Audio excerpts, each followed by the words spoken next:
8 கணிதம் 6ஆம் பாடம் திண்மங்கள்.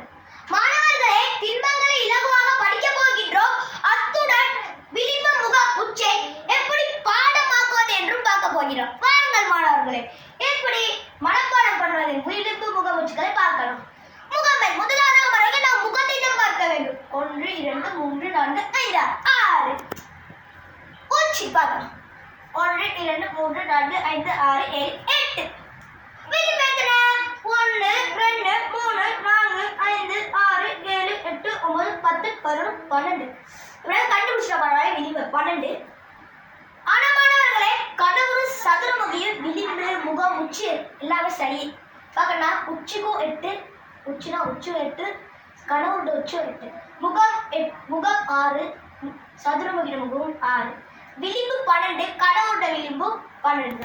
வாங்க நாங்க 6 × 12 12 ஈஸியா பாடம் வைக்கலாம். சரி வாங்க இப்போ ஒழுங்கான முக்கோணையை பார்க்கலாம். முகம் எத்தனை? 1 2 3 4 இலகு. உச்சி 1 2 3 4 அவ்வளவுதான். விளிம்பு 1 2 3 4 5 6 பதினேழு வராங்க இலகு. அடுத்த சதுர கூப பாத்துருவோம். முகம் 5 1 2 3 4 5 உச்சும் 5 மாணவர்கள். முகமும் 5 உச்சும் 5. ஐயோ, இப்போது நான் விளிம்பை மறந்து விட்டேனே. இதை எப்படி கண்டுபிடிக்கிறது? அதுக்கு ஒரு ட்ரிக் இருக்கு மாணவர்களே. விளிம்பை எப்படி கண்டுபிடிக்கிறது? அது என்ன ட்ரிக்னா, ஒய்லரின் தொடர்பு. ஈஸி. வாங்க மாணவர்களே, முகத்தையும் உச்சியும் அவர் கூட்டி வாரியோட கூட்டல் இல்லாட்டி வகுத்தணும். ஓகே, கூட்டணும் இல்லாட்டி கழிக்கணும்னு சொல்லியிருக்கேன். வாங்க பார்க்கலாம். 5 5 10 10 2 கழிச்சோம் 8. விளிம்பு 8.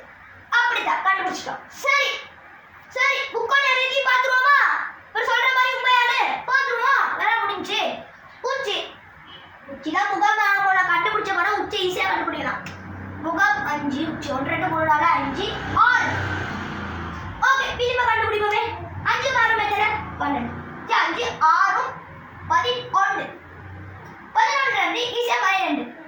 விடை 9.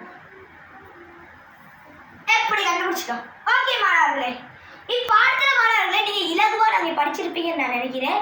நீங்க ஈஸியா பணப்பாடமும் பண்ணிக்கலாம். நன்றி, வணக்கம் மாணவர்களே.